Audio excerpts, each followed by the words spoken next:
சிவகார்த்திகேயனுக்கு இந்த அளவுக்குலாம் அறிவு இல்ல. இந்த படத்த ப்ரெசென்ட் பண்ற அளவுக்குலாம் அறிவு இல்ல. ட்ரெயின் பண்ணப்பட்டுருக்கான். கமலஹாசனால ட்ரெயின் பண்ணப்பட்டுருக்கான். இப்ப என்ன மேட்டர் அப்படின்னு பார்த்தீங்கன்னா, நீங்க நல்லா நோட் பண்ணி பாருங்க. ஒன்ஸ் அப்பான் டைம் த லேடின்னு போட்டிருக்கிறது, அந்த லேடிக்கு ஓல்டு லேடின்னு போடுறதுக்கு, ஓல்டுக்கு ஓ பார்த்தீங்களா? 3 செட் பண்ணியிருக்கானுங்க. ஓல்டு லேடியா. சரி என்ன சொல்ல வராய்ங்க அப்படின்றத நம்ம பார்ப்போம். ஸ்டார்ட்டிங்லேயே அற்புதமா மெசேஜ் கோடு பதிச்சிருக்காய்ங்க. தெளிவா பதிச்சிருக்காங்க. அந்த கிழவி சொத்து உங்க தாத்தா இறந்து போயிட்டாரு. சொத்தை பிரிக்கிறதுக்காக சண்டை போடுறாங்க. அண்ணன் தம்பிகள், பிள்ளைகள் எல்லாம் சண்டை போடுறாங்க. எங்களுக்கு சொத்தை பிரிச்சு கொடு. உனக்கு நாங்கள் கஞ்சி ஊத்துறோம். 6 மாசத்துக்கு எங்கள் வீட்டில் உட்காரு, 6 மாசத்துக்கு அவன் வீட்டில் உட்காரு. சொத்தெல்லாம் பிரிக்க முடியாது. திட்டி விட்டு நான் சாகுற வரைக்கும் சொத்தெல்லாம் பிரிக்க முடியாதுன்னு சொல்லுது. கிழவி படுத்த படுக்கை ஆயிருக்கு. கை காலெல்லாம் விளையும். இந்த கையை வச்சு இது பண்ணிகிட்டே இருக்கு. அது என்ன டிகோட் பண்ணுறக்காக அவங்க என்ன சொல்ல வருது, கிழவி சொத்தை பற்றி சொல்ல வருதா, என்ன சொல்ல வருது, எல்லாம் அண்டையை பிடிச்சிட்டு உட்காந்துருப்பாங்க. அந்த ஊர் பேர் சொல்லுவாங்க. இந்த ஊர் பேர்ல இருந்தால் பிடிச்சேன் எல்லா மேட்டரையும். இந்த ஊர் பேரை பாருங்க. இந்த விக்கிரமங்கலம் அப்படின்ற ஊர் வந்து மதுரை, தேனி அந்த ஏரியா சரௌண்டிங்கில் இருக்குது. ஸோ இந்த இடத்துல மதுரை தான். ஸோ சோழர்களின் 2ஆம் தலைநகரம் மாதிரி, அதாவது வணிகத்துக்கு மிக முக்கியமான ஊரம் அது. இப்போ அது வேற மாதிரி இருக்குது அந்த காலத்தில். அதான் சோழர்களெல்லாம் கூடாரம் வியாபாரம் காலி ஆயிடுச்சுன்னா கூடாரத்தை கழிச்சிட்டு கிளம்பிடுவானுங்கள. அதே மாதிரி தப்பான ஒரு தேவைன்னு தெரிஞ்சுக்கிட்டா கலப்பு யுத்தம் நடந்துச்சுல்ல, அப்போ அடித்து வரட்டப்பட்டாங்களே, எல்லாம் கூடாரத்தை கழிச்சு ஓட்டாங்க. இந்த விக்கிரமங்கலம் அப்படின்ற ஒரு ஊர் திருமங்கலம் மதுரையில் ஒன்று இருக்கும். ஸோ விக்கிரமங்கலம்ன்ற ஊரில் இந்த பெரிய மாபெரும் வணிகம் சம்மந்தப்பட்ட ஒரு இது. சோழர்களின் மிகப்பெரிய வணிக பாதையாக இருக்குது. 500 இந்த 1500 சொல்லுவாங்கள்ல, 1500 100 கூட்டம் ஒன்று இருக்குது, 500 கூட்டம் ஒன்று இருக்குது, 1000 கூட்டம் ஒன்று இருக்குது. ஸோ இது எல்லாமே இந்த 1500 கையில் இவங்க தான் மிகப்பெரிய டீமு. வணிகத்துலேயே மிகப்பெரிய டீம். உலகம் முழுக்க வணிகம் பண்ணவங்க இவங்க தான் ரொம்ப முக்கியமானவங்க. உலகம் முழுக்க சாத்தான்கள்னு சொல்லுவாங்கள்ல, அந்த கூட்டமே இவங்க தான். இந்த இந்த கும்பல் மெயினாக கூடாரம் போட்டு கும்மி அடித்த ஊர் தான் இந்த திருமங்கலம்.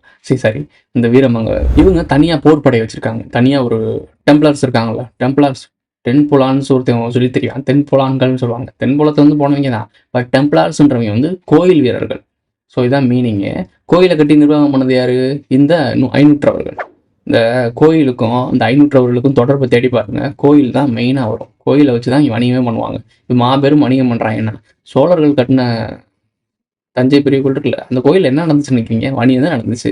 ஸோ தேடுங்க. அதெல்லாம் நல்லா பாருங்களேன். பெருங்கோயிலெல்லாம் கிட்டத்தட்ட பக்கத்தில் நதியோர கரையோரத்தில் இருக்கும். நதிக்கரை இருக்கும், அந்த மாதிரிலாம் இருக்கும். ஏன் அப்படின்னா அதில் தான் பரிசெல்லாம் வருவாங்க. இப்போ இருக்க ஆறு அதெல்லாம் நீங்கள் மண்ணை திருடி பல வேலைகள் என்வரான்மெண்ட் மாறினால ஆறுகள்லாம் சுருங்கி சின்னதாக இருக்குது. அப்போல்லாம் ரொம்ப பெருசாக இருக்கும்.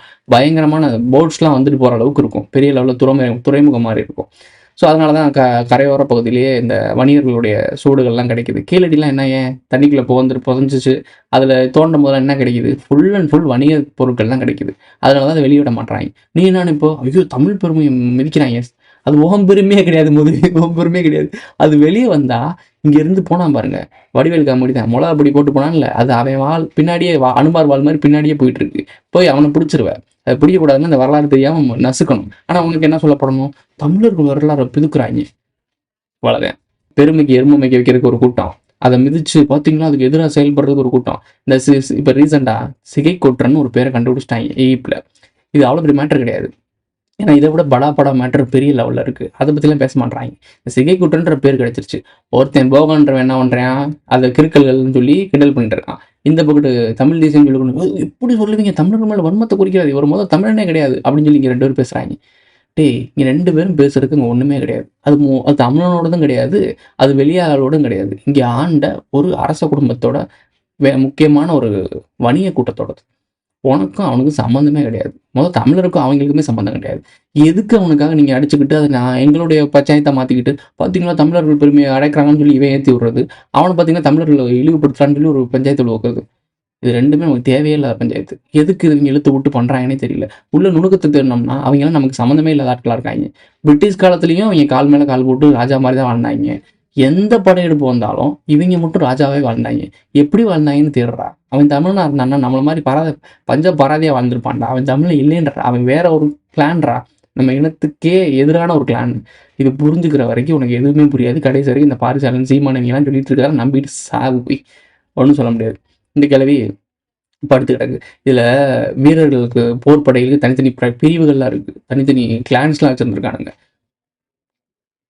பயங்கரமான மேட்டர்லாம் மாட்டுச்சு. இந்த வீரமங்கலம் அப்படின்ற ஒரு பேரை பிடிச்சதுக்கு அந்த பேரோட அர்த்தத்தை இதுக்கு தான் சொல்கிறேன். ஒவ்வொரு பேரையும் மாற்றுறாங்களா, ஒவ்வொரு ஊருக்கும் பேர் மாற்றுறாங்களா. மாட்டுத்தாவணின்னு ஒரு பேர் இருக்குது, அதை இப்போ எம்ஜிஆர் நிலையம் மாற்றி வச்சுருக்காங்க, பேருந்து நிலையம். இப்படி ஒவ்வொன்றா மாற்றுறாங்கல்ல. போகிற போக மாற்றிட்டு போன பிறகு வரலாற்றில் பின்னோக்கி நீங்கள் போகும்போது வரலாறு கிடைக்காது. எம்ஜிஆரோட வீட்டுக்கு போய் தான் நிற்கும்.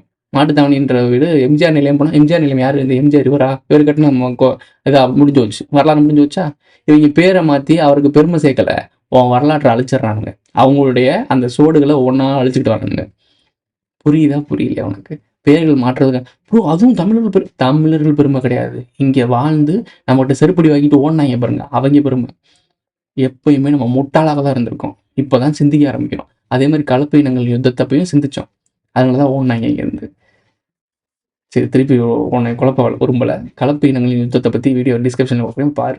நல்லா நோட் பண்ணி பார்த்தீங்கன்னா பாட்டு போடுவாங்க. அதுக்கு இந்த பாக்ஸை திறக்கும் போது ஃபுல் அண்ட் ஃபுல் கமலஹாசனுடைய படங்கள் தான் இருக்கும். பஞ்சதந்திரத்துலேருந்து எல்லாமே இருக்கும். கமலஹாசனோட முக்கியமான ஐகானிக்கான படம் இருக்கும். ஆனால் எடுக்கிற கேசட் திரும்ப எடுப்பாங்க 7ஆம் அறிவு. ஏதோ சம்திங் தப்பாக இருக்குல்ல, கிளவே சுத்து போயிருக்கு. அதுக்கு இவங்க பாட்டு போடுறாங்க. ஃபுல் அண்ட் ஃபுல் கமலஹாசனோட பாட்டாக இருக்குது. ஆனால் அவங்க எடுக்கிறது 7ஆம் அறிவு. அதுக்கப்புறம் அவரோட டைலாக்ஸை கவனிச்சிங்கன்னா ஏன் 7ஆம் அறிவு எடுத்தாங்கன்னு தெரியும். ஸோ 7ஆம் அறிவோட மெயின் கோர் என்ன? ஒருத்தன் கோடியில் ஒருத்தவன் திருப்பி அவங்களோட டிஎன்ஏ ஆக்டிவேட் பண்ணி ஆற்றல் எடுப்பான். அந்த முன்னாடி சொன்னேன்ல, விண்ட்லெஸ் ப்ராஜெக்ட் விண்ட்லெஸ்ல ஒருத்தன் ஆற்றல் எடுத்து எல்லாத்தையும் அடிச்சு நடத்தான்ல முறுக்கு. ஸோ இப்போ 7ஆம் அறிவு என்ன? 7 சக்கராஸை ஆக்டிவேட் பண்ணி அந்த மாதிரி சொல்லப்படுற ஒரு நபர் டிஎன்ஏவை ஆக்டிவேட் பண்ணி, ஏதாவது தண்ணி மூழ்கியே கருவறைக்குள்ள இருக்கும்போது இருட்டில் இருப்போம்ல, கருவறைக்குள்ள ஒருத்தன் எப்படி இருப்பான்? உள்ள தண்ணிக்குள்ளே மிதந்துக்கிட்டு ஃபுல் இருட்டில் இருப்பான். அதே மாதிரி அவனை இருட்டுக்குள்ளேயும் தண்ணிக்குள்ளேயும் போட்டு மூடிடுவானுங்க. மூடினவரே அந்த இருட்டிலேருந்து ஆற்றல் எடுத்துகிட்டு வெளியே வருவான், டிஎன்ஏ ஆக்டிவேட் ஆகி வருவான்ல. ஸோ அந்த விஷயம் தான் நம்ம சொல்கிறோம்ல, இருள் பயிற்சி ஃபுல் டார்க்னஸ்குள்ளே தான் நம்ம டிஎன்ஏ ரிப்பேரிங் ஆகும், ஆக்டிவேட் ஆகும், பழைய ஆற்றல்லாம் திருப்பி வரும் அப்படின்றத சொன்னோம்ல. அதெல்லாம் சிம்பாலிசமாக சொல்கிறாங்க. 7ஆம் அறிவு இது கோட் வேர்டு. இந்த 7ஆம் அறிவை வச்சுட்டு உள்ள நுணுக்கமாக நோண்டிங்க அப்படின்னா, இந்த 7ன்ற வார்த்தையும் ஏன் கமலஹாசனோட கனெக்ட் ஆகுது அப்படின்னா, விருமாண்டி அந்த படத்தில் 7 நாள் பூசை, அதாவது ஞாயிறுலேருந்து திங்கள் இந்த 7 நாள் வருதுல, இந்த 7 நாள் ஒரு கர்ப்பிணி பண்ணி சூழிப்பெண் கொடுக்கணும்னு சொல்லிட்டு விருமாண்டி வீடியோவில் சொல்லியிருக்கோம். அதுலேயும் சிவகார்த்திகேயன் தான் நடிக்கிறான். கமலஹாசன் தொடர்பு. கமலஹாசன் தயாரிக்கிறாரு, சிவகார்த்திகேயன் நடிக்கிறாப்புல. இல்லை, சிவகார்த்திகேயன் தயாரிக்கிறாரு, கமலஹாசன் படத்தோட ஃபோட்டோ வச்சு 7ஆம் அறிவு போட்டு மெசேஜ் காட்டுறாங்க. அடுத்த வார்த்தைகள் தான் உங்களுக்கு மெசேஜ்னு சொன்னேன்ல. எறும்பு ஏற முடியாத, அதாவது எறும்பு ஏற முடியாத 8 வளையங்கள் கொண்ட ஒரு துறைமுகத்திலே, 8 வளையங்கள் துறைமுகம். இந்த கிளவி ஏதோ ஒன்று மறைச்சு வச்சுட்டு போயிருக்கு, சொத்து இதெல்லாம் பத்திரங்களை ஏதாவது மறைச்சு வச்சுட்டு போயிருக்கு. அடுத்த வார்த்தையை கவனிங்க. மனிதர்கள்லாம் போக முடியாமல் ஆவிகளால் பாதுகாக்கக்கூடிய ஒரு கோட்டை. சரி சரி, அடுத்து இந்த டாக்டர்கிட்ட போகிறாங்க. இந்த டாக்டர்லாம் போகிறப்பனாச்சும் சும்மா மெசேஜ் வைக்காமல் போயிருக்காங்களா? எவ்வளோ கிளியர்டாக மெசேஜ் வைக்கலாம். சைனீஸோ கொரியனோ, மேக்ஸிமம் சைனீஸ் மாதிரி தான் தெரியுது. அந்த பேர்களை பார்க்கும்போது சைனீஸ் மாதிரி தான் தெரியுது. ஏன்னா இவங்களுக்குள்ள ஓரளவுக்கு தொடர்பு ஒரே மாதிரி இருக்கும். ஸோ அதனால் கன்ஃபியூஸ் ஆகும். எனக்கு பார்க்க சைனீஸ் மாதிரி தான் தெரியுது. யாராச்சும் கமெண்ட்டில் உங்களுக்கு வேறு ஏதாவது டிஃப்ரென்ஸ் இருந்துச்சுன்னா கமெண்ட்டில் சொல்லுங்கள். இந்த சைனீஸ் ஆள் ஏன் கன்ஃபார்ம் பண்ணுறேன் அப்படின்னா, புத்தர் ஸ்டாச்சு வச்சுருக்காப்புல. புத்தர் ஸ்டாச்சு வைக்கிறது கரெக்டு தானே, சைனீஸில் ஃபுல்லாக புத்தர் தானே வைப்பாங்க. சரி, புத்தர் ஸ்டாச்சு வச்சது அவர் எப்படி இருக்காருன்னு பாருங்கள். ஏன் சைனீஸ் டாக்டர் கொஞ்சம் லீனாக கொஞ்சம் கட்டுமஸ்தாக இருந்திருக்கலாமே, ஏன் ஆள் இப்படி படா சைஸில் இருக்காரு? லாஃபிங் புத்தா எப்படி இருக்கும்? புல்கா இருக்குமா? அதோட மீனிங் நம்ம என்ன சொன்னோம்? லாஃபிங் புத்தா, விநாயகர், இதெல்லாம் ஏன் எப்படி இருக்குது? ஸோ செல்வத்தை குறித்தது, வணிகர்களை குறித்தது, நாகர்கள் குறித்தது, நாகர் இனத்தை குறித்தது. ஸோ இப்போ இங்கே நல்லா நோட் பண்ணி பார்த்தீங்கன்னா, இந்த வணிகர்கள் யார்? லாஃபிங் புத்தா, பணம் இருக்கு அவர்கள். முன்னாடி புத்தர் ஸ்டாச்சு வச்சிருக்கு, பின்னாடி இந்த ஆள் பல்காக வந்திருக்காப்புல. அவரோட பேரை கூட நீங்கள் கொஞ்சம் சர்ச் பண்ணி பாருங்கள், அதுலேயும் கொஞ்சம் டிகோடிங் இருக்குது. சரி, அவர்கிட்ட எங்கள் பாட்டியோட மண்டை வீட்டில் மூளையில் எங்கேயாவது இடம் ஒழிச்சு வச்சிருக்கான் பாருன்னு கேட்குறாங்க. காமெடி பண்ணிவிட்டு அங்கே இருக்க டீகோடிங் பண்ண வேண்டிய விஷயத்த மறந்துடுவீங்க, சிரிச்சுட்டு போயிடுவீங்க. ஆனால் அதில் நுணுக்கமான மெசேஜ் அங்கே தான் இருக்குது. தாய் கிழவின்னு டைட்டில் போடுறாங்க. அதில் எதுக்கு முருகனோட அந்த வேல் இருக்கணும்? இந்த தாய் கிழவின்னு யாரை குடிச்சது? இங்கிலாந்து ராணி இறந்து போச்சுல, அந்த தாய் கிழவி என்ன சொல்லிட்டு போச்சு? ஒரு லெட்டர் எழுதிட்டு போச்சு. 80 ஆண்டுகள் கழிச்சு தான் திறந்து படிக்கணும்னு சொன்னாங்க. இப்போ இதில் என்ன சொல்கிறாங்க? 200 150 வருடங்களுக்கு அப்புறம் எவனுக்கு கிடைக்க போதோ அவன் தான் லக்கி அப்படின்னு சொல்லிட்டு போது சொல்கிறாங்க இல்லை இந்த ட்ரெய்லரில். அது அந்த தாய் கிழவி நம்மளுடைய எலிசபெத் ராணியை குறிச்சதாக இருந்தால் தெளிவாக சொல்கிறாங்களா? அது மறைச்சு வச்சுட்டு போயிடுச்சு. அந்த லெட்டரை படித்தா தான் அது என்ன மேட்டர்ன்னு தெரியும். ஸோ அந்த எலிசபெத் ராணி எழுதின அந்த மர்மமான கடிதத்தை படிங்க. நம்ம வாழ்ந்துட்டு இருக்க காலம், அது இறந்து போய் 80 ஆண்டுகள் கழிச்சு இதை படிக்கணும்னு சொல்கிறாங்க. இது உங்களுக்கு ஏதோ நார்மல் மாதிரி தெரியுதா?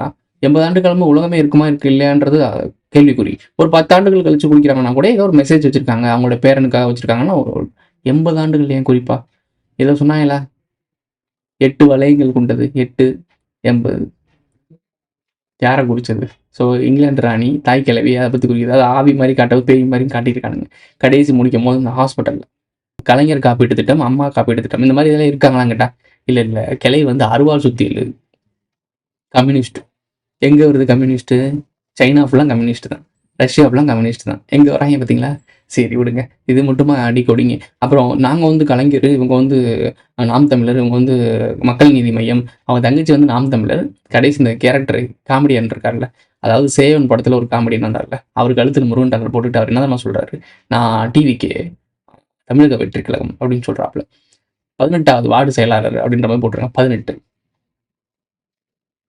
என்ன எனக்கு புரியல. இதெல்லாம் ஏன் சொல்லணும்? நீங்கள் எல்லாமே நினைப்பீங்க இதெல்லாம் ஒரு கோயின்சிடென்ட், சும்மா வச்சுட்டு போகிறாங்கன்னு நினைப்பீங்க. எல்லாமே ப்ராப்பராக எழுதி இதுதான் வரணும், இவங்க இப்படி தான் பேசணும், இப்படி தான் பேசணும், இவங்க கழுத்தில் இந்த மாதிரி டாலர் போட்டுக்கணும், இதெல்லாம் ஸ்கிப் பண்ணி ஒரு டேரக்டர் சொல்லி தான் அது நடக்கும், சும்மா நடக்காது.